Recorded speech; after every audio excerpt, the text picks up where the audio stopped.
मिठाई खाओ तो न्योता था, नहीं कि न्योता देख के ऐसा पहले ही से तो चल रहा है जब भाई इतने भाई निशा कर जाएंगे ना तो पहले मिठाई खाने के बाद न्योता लिखा मिठाई नहीं है तो न्योता नहीं खाने की जौले मिठाई ना खेवे तो मैं न्योता ना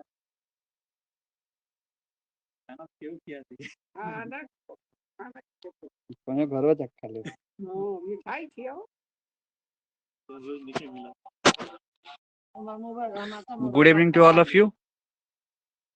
Yeah, this is my class, and now your topic is epistatis. आपका आज से ये epistatis और नया सेशन बिगिन हो रहा है. So here is the most important topic of Geology BSc second year, and I want to explain this topic. Okay, and this will come in your exam.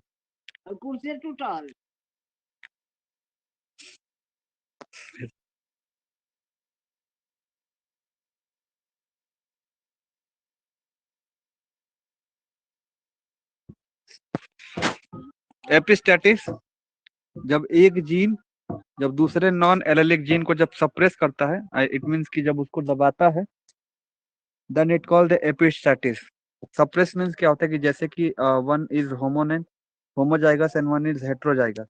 तो इन हेट्रोजाइगस कंडीशन ये double T जो capital T होता है ना वो dominant होता है, मतलब कि बाहुबली का काम करता है. So it will suppress the small T.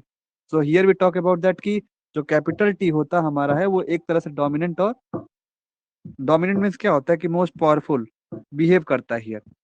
तो जो कैपिटल टी होता है वो स्मॉल टी को क्या कर रहा है, एक दूसरे को सप्रेस कर रहा है. तो आप देखोगे जो कलर कैपिटल टी अगर मान लो रेड कलर शो कर रहा है, स्मॉल टी अगर येलो कलर का शो कर रहा है, तो आपको जो प्रोजनी मिलने वाली है वो कैपिटल टी की देखने के लिए मिलेगी. कैपिटल टी मतलब कि red colour.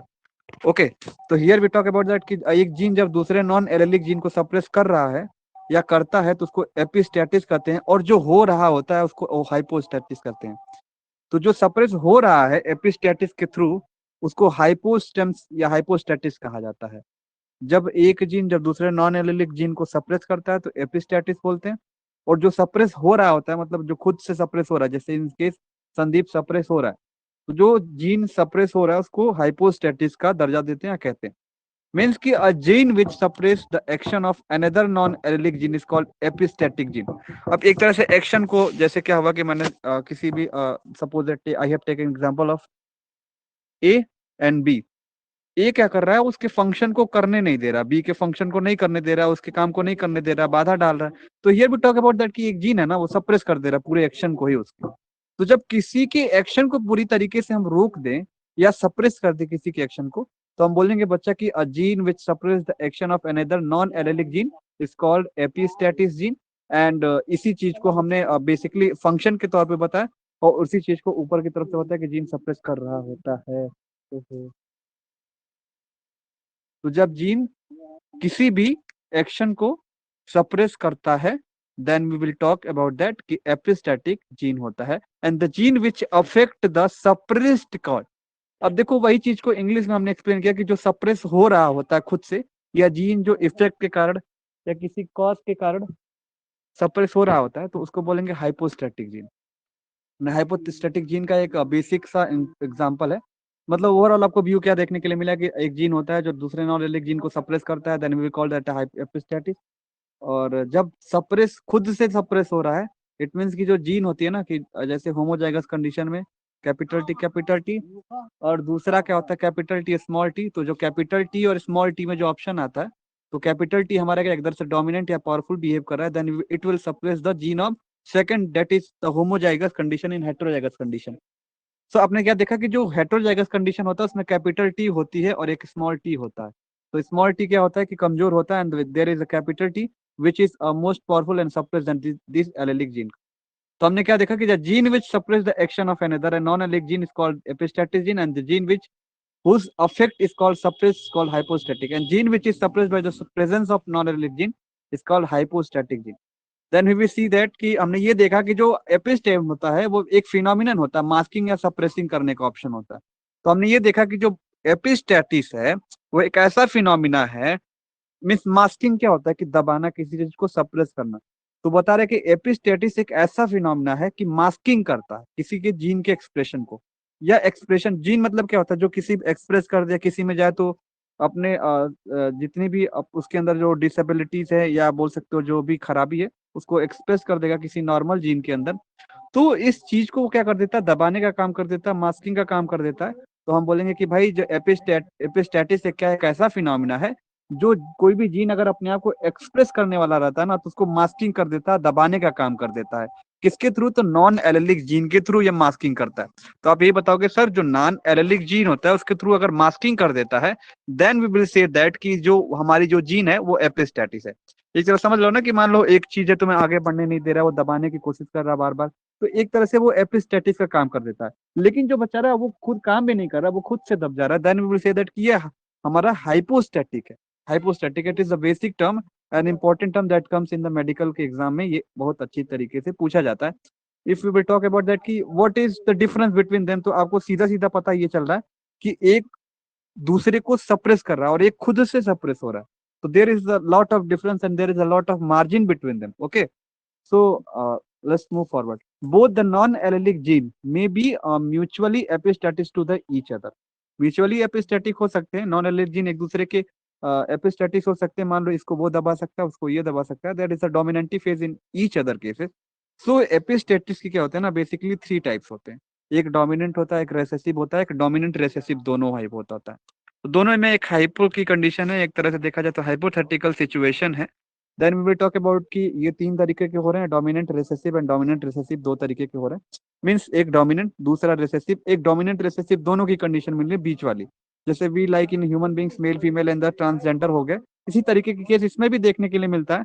So what is the dominant, dominant क्या होता है, dominant gene at one location suppress the action of, तो जो सिर्फ एक लोकेशन पे जो सप्रेस कर रहा है डोमिनेंट होना चाहिए। मतलब जो सप्रेस कर रहा है, जाहिर सी बात है कि कमजोर वाला तो सप्रेस करेगा नहीं बच्चा, जो डोमिनेंट होगा जो पावरफुल होगा वो सप्रेस करेगा।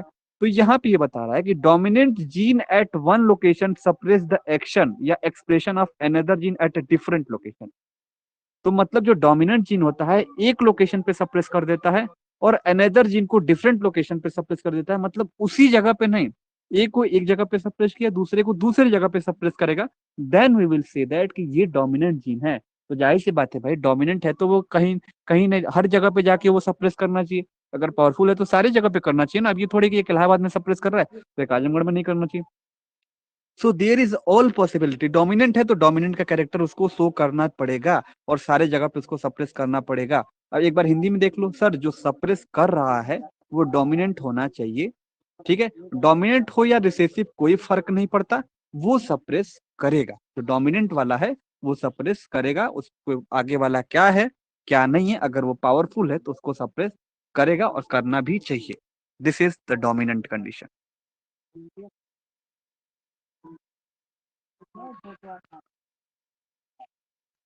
अब कलर कोड्स इन डॉग्स के अंदर देखते हैं, देयर इज अ 3 फिगमेंट। अगर कलर कोड्स मतलब कि अगर कुत्ते देखा जाए तो व्हाइट कलर के होते हैं, ब्लैक एंड ब्राउन कलर के होते हैं। तो there is a 3 pigment in the dogs. So here we talk about that कि कलर कोड इन डॉग्स के ऊपर अगर एक्सपेरिमेंट किया गया था genetically through the this epistasis के थ्रू, तो आपको भी पता है कि आपके गांव में कुत्ते जो दिखते हैं व्हाइट, जनरली व्हाइट कलर होंगे, ब्राउन कलर होंगे एंड ब्लैक कलर के होंगे। तो there is a cross between them. अगर हम क्रॉस करते हैं तो what is the difference between them, that the colour code of dog is so much, मतलब क्या होता है, डिफिकल्टी होती है एपिस्टेटिस और हाइपोस्टैटिक में, एक सप्रेस करेगा एक सप्रेस नहीं कर रहा है, और मतलब डोमिनेंट है तो सप्रेस कर रहा है। तो here we take 2 example, then white colour and brown color. White color we show in capital letter, means capital I and capital B and capital B.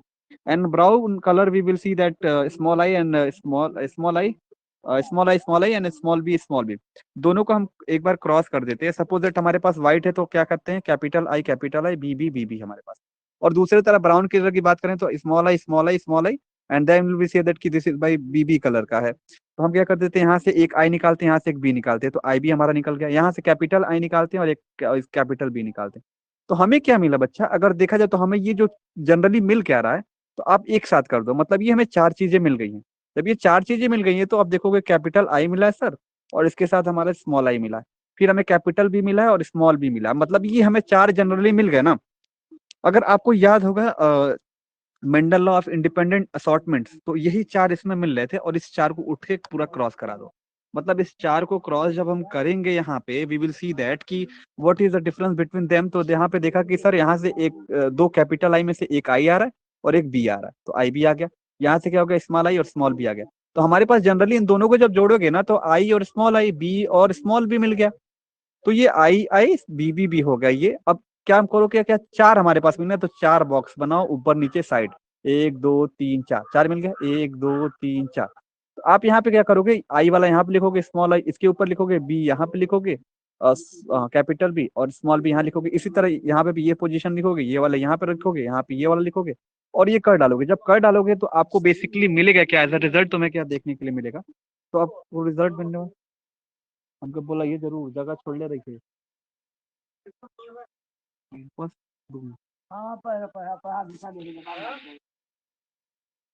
आवे तो अभी पढ़ा को देन हमें 12 रेशियो 3:1, मतलब कि white black and brown colour का जो रेशियो हमें जो मिला वो हमें मिला 12:3:1। तो आपको अगर एग्जाम में पूछा जाएगा what is the ratio between in epistasis में हमें क्या देखने के लिए मिला, तो 12:3:1, where 12 is about white colour and 3 is about black in colour and 1 is जो रेशियो में मिल रहा है वो ब्राउन कलर का मिल रहा है। So here is a ratio and आगे बढ़ते हैं। ठीक है, अब बेसिकली यहाँ पे बात करते हैं, कुछ डेफिनेशन पूछा गया था, what define the gene battery, जिसको आपको खुद से करना है। And what are the polygenes, polygenes क्या होते हैं, जब एक जीन से ज्यादा होते हैं तो पॉलीजीन्स होते हैं, तो पॉलीजीन को एक्सप्लेन करना, ये दोनों होमवर्क है। एंड डिफाइन द क्रिप्टोटाइप, तो क्रिप्टोटाइप में आपको ये बताना है कि karyotype is a number and appearance of chromosomes in nucleus of eukaryotic cell. तो यूकैरियोटिक सेल्स के अंदर जो न्यूक्लियस है उसके अंदर जो क्रोमोसोम्स का अपीयरेंस है तो वो कितना है, कितने नंबर में है, किस तरह के दिखते हैं, तो इस तरीके को हम कैरियोटाइप बोलते हैं। Give example of Y linked inheritance, तो आप बताओगे हीरोटिज्म एंड वेब्ड टूल्स, मतलब क्या होता है, चिपटा चिपटा जो पैर होते हैं, वो एग्जांपल है वाई लिंक्ड इनहेरिटेंस का। और डिफाइन द नलप्लेक्स एंड एक और था तुम्हारा जीन नंबर क्या होता है, जीन क्लोनिंग क्या होता है, ये सारा तुम लोग का होमवर्क है। तो you will write in your copy and give me your PDF on your Google Classroom. Okay, thank you and goodbye.